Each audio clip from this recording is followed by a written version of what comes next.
Il ne faut pas qu'on se concentre sur l'appellation, il faut qu'on valorise cette pathologie. L'hyperactivité, il n'y a pas que du mauvais dedans. Il y a aussi beaucoup d'avantages, beaucoup d'énergie que cet enfant a, qu'un autre enfant n'a pas. Ça fait des années qu'on essaye de contourner un petit peu la situation, qui est quand même assez flagrante. On n'arrive pas à trouver des solutions à des pathologies, mais par contre, on arrive quand même à trouver d'autres appellations pour ces pathologies-là. Est-ce que quelque part, est-ce que c'est pour autant on a trouvé des solutions? Non. Je vous donne un exemple. Avant, on disait des personnes handicapées. Par la suite, on a dit non, on ne peut pas qu'on les appelle comme ça, ils ne seront pas handicapés puisqu'ils font partie de la société, ils travaillent comme tout le monde, donc ils font plusieurs activités comme tout le monde. Alors on a dit bah, on va les appeler les personnes en situation de handicap. Et avec le temps, on s'est dit ah non, non, non, des situations de handicap, non, ils n'ont pas de situation de handicap. Donc on a trouvé encore une autre appellation, ce qui veut dire des personnes à mobilité réduite. Voilà, en fait, on tourne autour de ça. Pour l'hyperactivité, là, on a trouvé encore une autre appellation, c'est des personnes avec un besoin particulier. Mais il faut appeler un chat un chat. Une pathologie qui existe, elle doit exister. Il ne faut pas qu'on se concentre sur l'appellation, il faut qu'on valorise cette pathologie. L'hyperactivité, il n'y a pas que du mauvais dedans. Il y a aussi beaucoup d'avantages, beaucoup d'énergie que cet enfant a, qu'un autre enfant n'a pas. Donc il faut qu'on la valorise au lieu de trouver d'autres. Et donc, on avait discuté justement par rapport à l'hyperactivité et tout ça. Donc, on s'était mis d'accord. Enfin, on s'était pas mis d'accord, mais on a échangé. Donc, on a trouvé que c'est un sujet qui est vraiment très, très important. Voilà, faut qu'on puisse trouver un créneau pour en parler tous ensemble. Parce que 5 personnes, c'est pas beaucoup. Il faut que ce soit tout le comité des parents d'élèves qui porte ce sujet. Voilà. Donc voilà, vous me donnez vos idées. Après, si vous voulez proposer des dates, c'est comme vous le souhaitez. Donc, je vous donne un exemple. Moi, comme mon fils était au jardin d'enfants, donc au jardin d'enfants, il voulait des enfants modèles en quelque sorte. Et donc, à chaque fois que ma femme allait récupérer mon fils dans cette maternelle, cette crèche, donc on lui faisait tout souvent des reproches. Oh, ton fils aujourd'hui il a fait ça, ton fils aujourd'hui il a fait ça, ton fils il a fait ça.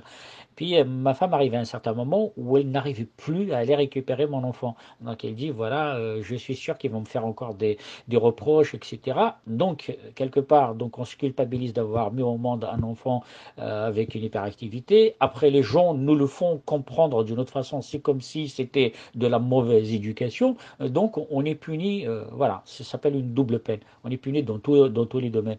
Et donc cette pathologie-là, donc même à l'école, il y a certains profs qui sont conscients de la pathologie, il y a d'autres profs qui ne le sont pas. Donc alors, ce qu'ils font, parfois, s'ils arrivent à comprendre et ils disent on va essayer de faire un travail ensemble, s'ils ne comprennent pas, ils disent tout simplement que votre enfant, voilà, il a été mal éduqué, ou vous n'arrivez pas, parce que moi-même, comme je vous ai expliqué la dernière fois, quand j'ai inscrit mon fils à la boxe, justement, je voulais qu'il s'extériorise, je voulais qu'il voilà, qu'il dépense son énergie dans ce sport-là.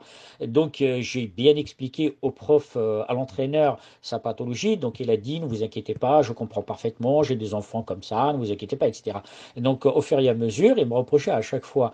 Et puis, un jour, il m'a sorti ça devant tous les parents. Il m'a dit, voilà, j'ai l'impression que c'est votre fils qui commande à la maison. C'est très, très, très violent. Donc ça, c'est ce que j'ai vécu moi. Je pense que c'est ce que vivent la plupart des parents qui ont des enfants, justement, qui ont cette pathologie-là de l'hyperactivité. Donc ce sujet qui n'est pas abordé par personne et qui n'est pas connu aussi, même dans les écoles, parce que c'est très très difficile de faire la différence. C'est pour ça que maintenant, pour savoir si c'est la précocité ou de l'hyperactivité, il y a un test qui se fait par exemple à l'hôpital Necker, mais par contre, il y a des passements d'honoraires à peu près de 300 euros, voire un petit peu plus. Et donc, c'est quelque chose que le parent ne peut pas assumer seul, donc elle a vraiment besoin de nous, elle a besoin des instances publiques, elle a besoin de la compréhension des profs, du directeur, ainsi que de les autres professionnels, elle a besoin aussi de compréhension de la part des autres enfants, des autres parents, pour qu'elle ne soit pas jugée en étant peut-être quelque part de la mauvaise éducation.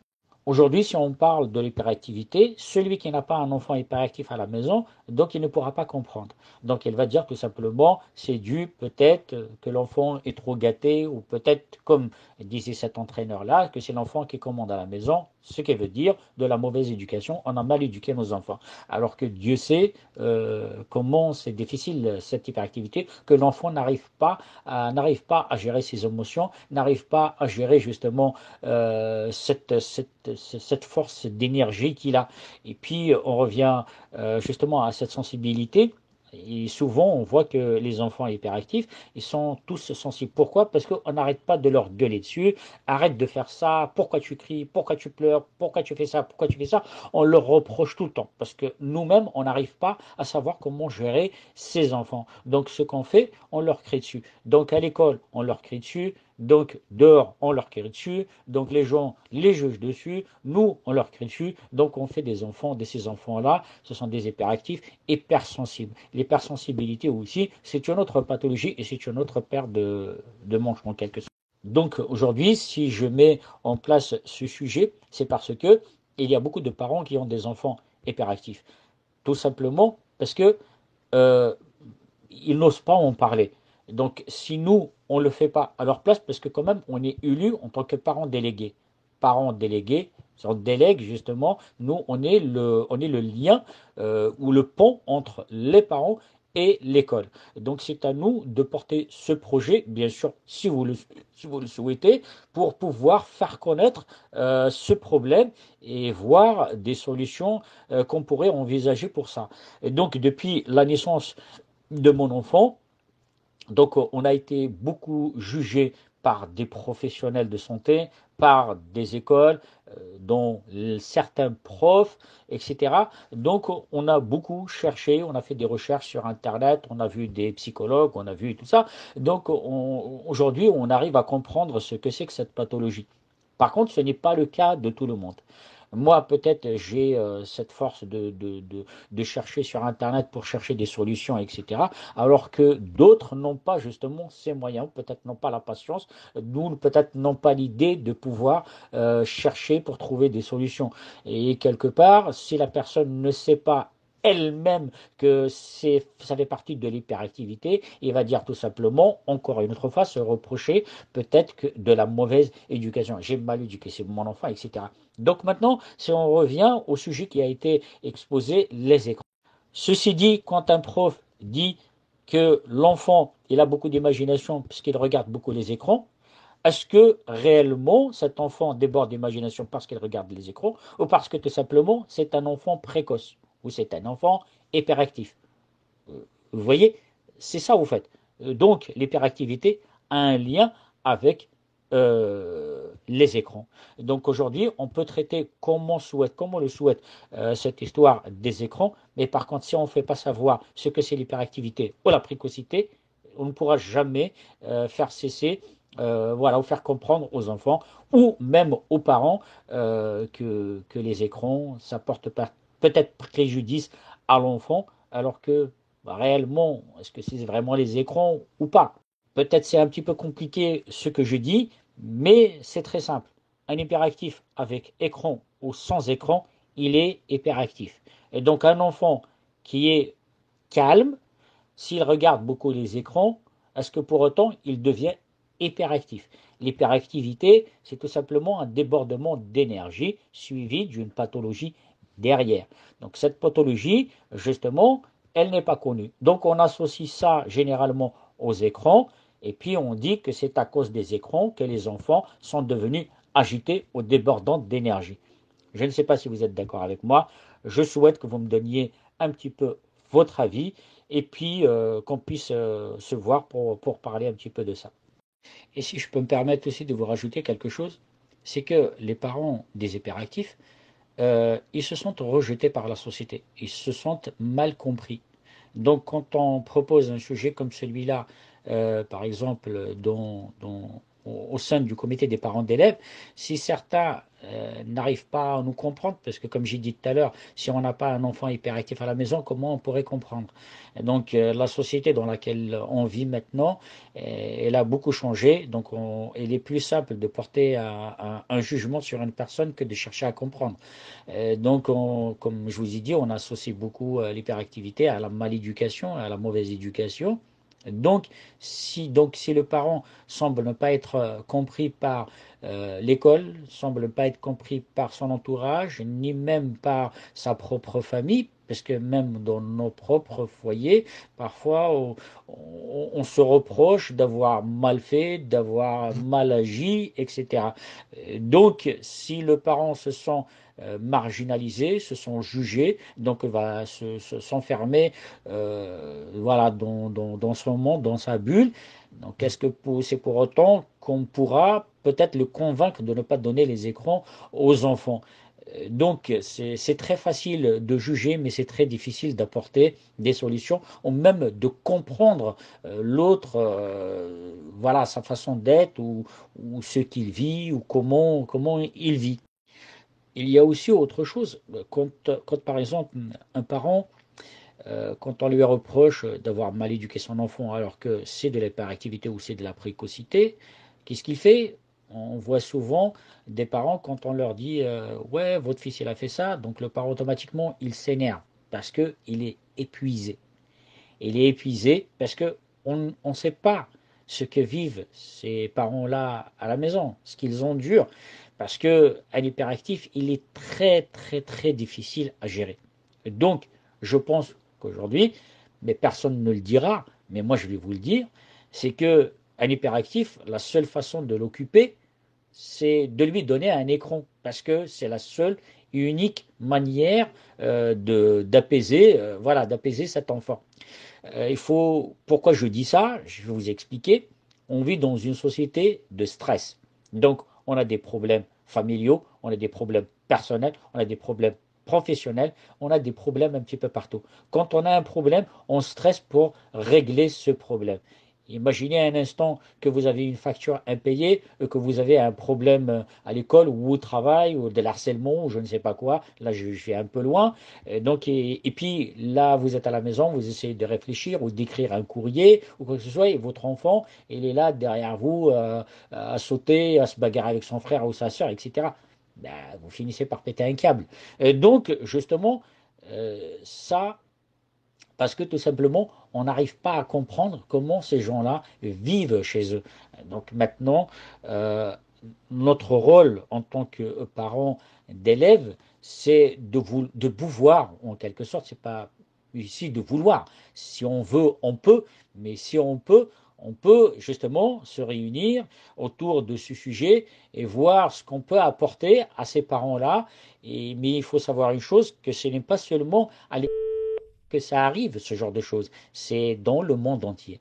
J'ai discuté avec une maman tout à l'heure où je lui ai expliqué que même dans mon pays d'origine, ils ont voulu mettre en place la même méthode, mettre un enfant, par exemple, avec un handicap, avec des autres enfants dits normaux. Donc, excusez-moi de ce mot, donc on ne peut pas dire normal à un enfant et un enfant pas normal, mais c'était simplement c'est de dissocier la pathologie avec une autre personne qui n'a pas cette pathologie. Donc, on va pas se concentrer sur les mots qu'on dit, mais plutôt de comprendre ce qu'on a envie de faire comprendre.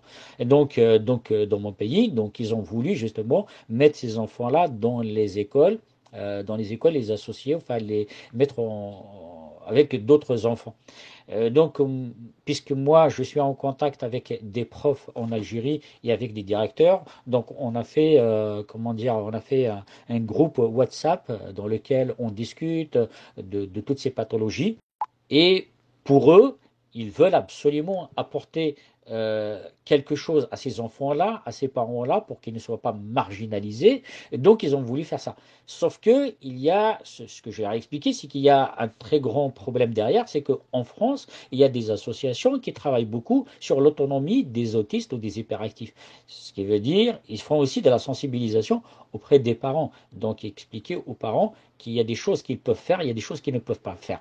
Mais la seule et unique chose qu'ils doivent comprendre, que ce n'est pas de leur faute que leur enfant soit hyperactif ou qu'il ait une pathologie quelconque. Et donc, chez moi, en Algérie, donc ils ont essayé de mettre ça en place, c'est une très très bonne chose, sauf qu'ils se sont rendus compte au fait que ce que faisait la France pendant des années, l'Algérie ne le faisait pas, dont les associations qui s'occupaient justement de l'information aux parents qui ont des enfants avec ces pathologies-là, et aussi l'école spécialisée pour les autistes, pour les hyperactifs, etc. Donc eux aussi, ils font beaucoup de travail, qui travaillent beaucoup aussi sur l'autonomie. Sauf que en Algérie, ils n'ont pas pu faire ça. Pourquoi? Parce que tout simplement, il y a beaucoup de choses qu'ils devaient faire avant et qu'ils ne l'ont pas fait. Maintenant, ils ont commencé à le faire. La chance qu'on a, nous, en France, c'est que tout a été déjà fait depuis des années et des années. Ce qui est bien encore, c'est que on a des parents d'élèves qui ont des enfants hyperactifs. Ce qui veut dire qu'ils connaissent déjà le problème. Ce qui est encore bien, c'est que monsieur, il est d'accord pour tout changement positif dans l'école. Donc, aujourd'hui, je pense que tout est à notre portée pour pouvoir porter ce projet dans l'école. Après, c'est à votre bon vouloir de vous associer à ce projet. Voilà. Donc, j'attends vos réponses. Et puis, si vous voulez qu'on parle de ça, on va parler de ça. On va organiser une réunion. Je vais vous dire, voilà, d'après les recherches qu'on a fait, ma femme, on va essayer qu'elle soit là aussi, parce qu'elle aussi, de son côté, elle a fait beaucoup de recherches aussi. Et donc, je pense aussi, comme on a entendu la dernière fois, son pauvreté, c'était le nom. Donc, il y avait une dame qui nous a parlé pendant la réunion, elle nous a parlé de son enfant. Elle aussi, ils sont mariés, ils ont fait beaucoup de recherches pour ça. Mais, sauf que nous, si on recherche ce que ont nos enfants et leurs problèmes, c'est pas seulement ça le problème, parce que le problème, c'est la société. La société ne nous épargne pas. Donc, je vous ai parlé tout à l'heure de l'entraîneur qui a dit c'est votre enfant qui décide à la maison, ça veut dire que je l'ai mal éduqué. Et donc maintenant, à quoi ça va, qu'est-ce que ça m'apporte de connaître ce qu'est là mon enfant si mon entourage ne sait pas ce qu'il a mon enfant. Euh, voilà. Je vous rajoute encore une petite chose. Il y a quelques années, même au sein de l'école, quand on voyait un enfant qui est un petit peu difficile, ce qu'on faisait, c'est que on l'envoyait à l'école, comment ça s'appelle, au centre pédagogique Albert Binet. Donc Albert Binet s'est retrouvé à un certain moment avec beaucoup beaucoup d'enfants, justement, et on n'arrive plus à trouver au fait une place. Après, donc ils ont réfléchi, ils ont dit, attendez, parce que nous-mêmes, c'est ce qu'on nous a dit ce jour-là, on avait discuté avec certains parents là-bas et tout ça, ou des professionnels en psychologie leur ont dit, ben, votre enfant, il n'a absolument rien, c'est tout simplement manque d'autorité, mais ça, il faut le travailler chez vous, c'est pas la peine de nous les envoyer chez nous. Et donc, comme toutes les écoles, c'est pas seulement à l'école, dès qu'on voyait un enfant un peu difficile, oh, il faut l'envoyer voir un psychologue, il faut l'envoyer. Mais est-ce que c'est vraiment une solution? Donc, envoyer un enfant un peu difficile voir un psychologue, oui, c'est une bonne chose. Mais est-ce que pour autant, on pourra quand même régler le problème en envoyant ces enfants justement voir des psychologues? Il y a d'autres solutions. Et d'autres solutions, justement, c'est la sensibilisation, justement, à ça. Si moi, personnellement, il n'y a personne qui comprend que mon enfant est un hyperactif, comment les gens puissent me donner, comment dire, comment ils puissent me juger ou me donner, voilà, de me faire la morale. Moi, personnellement, je m'en fous de la morale des gens à partir du moment où ils ne savent pas ce que je vis à la maison et que mon enfant ne peut pas se contrôler parce qu'il a cette pathologie. Donc, envoyer un enfant voir un psychologue, oui, c'est une bonne chose, mais est-ce que c'est une solution? Parce que ça reste toujours que l'enfant n'est pas compris au sein de l'école et n'a pas compris au sein de la communauté, au sein de la société. Et donc, si l'enfant On ne peut pas mettre tous les enfants dans le même moule.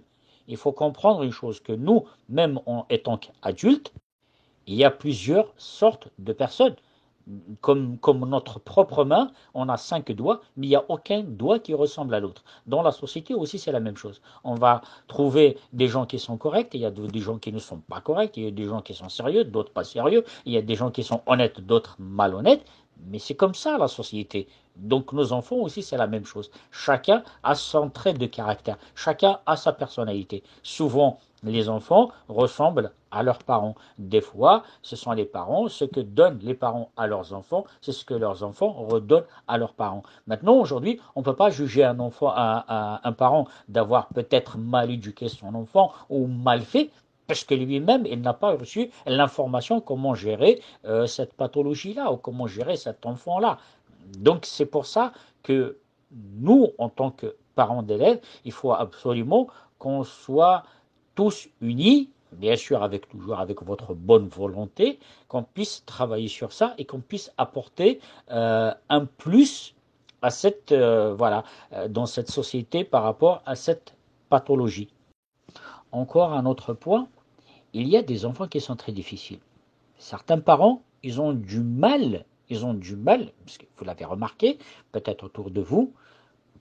Moi, je connais une dame, il a un enfant très difficile. On l'a tous vu qu'il est difficile, mais c'est pas pour autant qu'on l'a jugé. Et donc, mais malheureusement, c'est qu'elle a été jugée par d'autres personnes. Donc cette personne-là ne veut pas admettre que son enfant a un problème. Pourquoi elle ne veut pas admettre? C'est pas parce qu'elle ne le sait pas, elle le sait, mais parce que ça rentre beaucoup dans le jugement. Si elle reconnaît que son enfant est très dur, ça revient toujours à ce que je vous ai dit tout à l'heure, la maléducation, la mauvaise éducation. Donc, pourquoi se justifier de quelque chose qu'on n'a pas fait, dont on n'est pas à l'origine? Pourquoi se justifier auprès de tout le monde? Ce n'est pas un parent, il ne se justifie pas tout simplement auprès de son prof, mais il se justifie auprès de son conjoint, il se justifie auprès de la famille, il se justifie auprès des voisins, il se justifie auprès du commerçant, il se justifie auprès de tout le monde. Il arrivera un moment où il en a marre. Et donc, quand on lui dit ton enfant est difficile, il va dire va t'occuper des tiens, arrête de t'occuper de mes enfants. Voilà. Et donc, les parents, ils sont épuisés. Nous sommes épuisés parce que on lutte contre nous-mêmes, on lutte contre la pathologie de nos enfants, on lutte contre la société. Et si la société juge une personne, la personne ne pourra jamais euh, se battre contre la société. Et donc, pour ce projet d'hyperactivité, donc actuellement, on le porte à 3, malgré que nous sommes nombreux dans ce comité des parents d'élèves. Et donc, moi, comment je pourrais, comment je pourrais dire, c'est que le parent qui lutte contre la société, c'est comme les parents qui essayent de vous faire comprendre à vous c'est quoi cette pathologie. Donc c'est à vous de nous comprendre. Si vous arrivez à nous comprendre, ça serait bien. Si vous arrivez à contribuer à ce projet, ça serait bien. Par contre, si vous décidez de vous focaliser sur un autre projet, alors que c'est celui-là qui est à l'origine du projet qu'on porte actuellement à l'école, je pense que si on ne résout pas le problème de l'hyperactivité, on ne pourra jamais peut-être rien faire par rapport aux autres projets.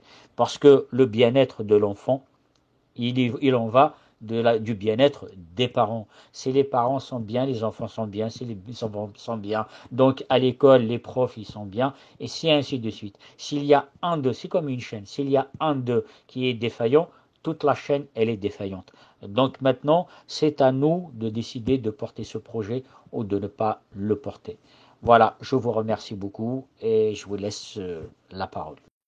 Je reviens encore une autre fois et je vous remercie de m'avoir donné la parole parce que quand même on est rentré un petit peu dans la frustration. Ce que je pourrais rajouter aussi, contrairement à l'hyperactivité, il y a aussi les enfants qui sont très calmes, qui sont timides, qui sont réservés. Ben, parce que, comme je reviens encore à la société, c'est vous et moi, c'est tous ceux qui nous entourent. Voilà, c'est le voisin, c'est le commerçant, c'est l'école, c'est l'hôpital. Voilà, c'est ça la société. La société, c'est nous. Donc la société ne nous épargne pas. Elle n'épargne pas les hyperactifs, mais elle n'épargne pas aussi les enfants qui sont calmes. Si on voit une personne calme, on dit ah ouais, ça c'est un problème. Si on voit un enfant qui s'exprime librement, ah ça c'est un problème. Si on voit un enfant, je sais pas, qui pleure tout le temps, ah c'est un problème. En fait, c'est le manque d'information qui fait que tout ce qu'on vit ou tout ce qu'on est, bah, il y a un problème. Donc justement pour pallier à ce problème qui est le jugement, parce que le jugement c'est la chose la plus facile à faire que d'apporter une solution, que d'apporter un soutien. Donc ce qu'on peut faire actuellement, c'est tout simplement de mettre fin à toutes ces incompréhensions. Par l'information, on pourra apporter énormément de choses, énormément de bien-être aux gens qui nous entourent.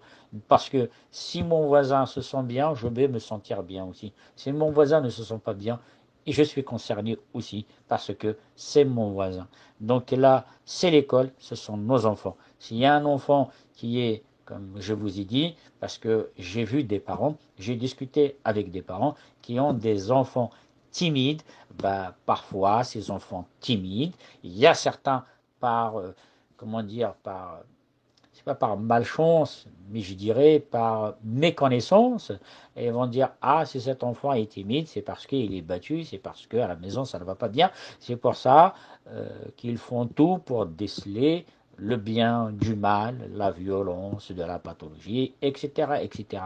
Donc si le parent qui a un enfant, qu'il soit calme, qu'il soit hyperactif, qu'il est plein d'imagination ou d'énergie ou quoi que ce soit, il ne faut pas qu'il subisse seul ce genre de choses. Il faut que tout le monde soit au courant de tout ça.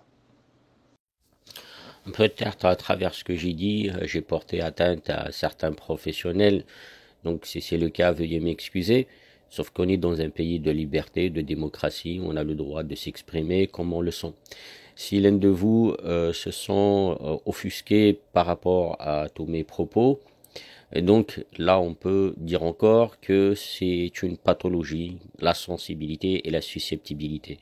Donc si on doit régler le problème de l'hyperactivité, on ne va pas se rajouter encore le problème de la susceptibilité. Donc travaillons ensemble pour pouvoir trouver des solutions, non seulement pour ces parents-là, mais plus aussi pour ces enfants, pour ces profs d'école, pour ces professionnels de l'enseignement, parce que les professionnels de l'enseignement sont là pour apporter des connaissances à nos enfants et non pas pour les éduquer. Les parents ne sont pas là pour trouver des solutions à des pathologies, mais essayer par tous les moyens de donner une bonne éducation à leurs enfants. Par contre, quand il s'agit d'une pathologie qui les dépasse, là, je pense qu'ils sont démunis de tout moyen de gérer ces situations. Et donc, si vous êtes d'accord avec moi, donc on va juste regarder dans le côté positif des choses, mais on ne regardera pas le côté négatif. Sinon, on va tourner en rond et on n'arrivera jamais à aller plus loin. Merci à vous.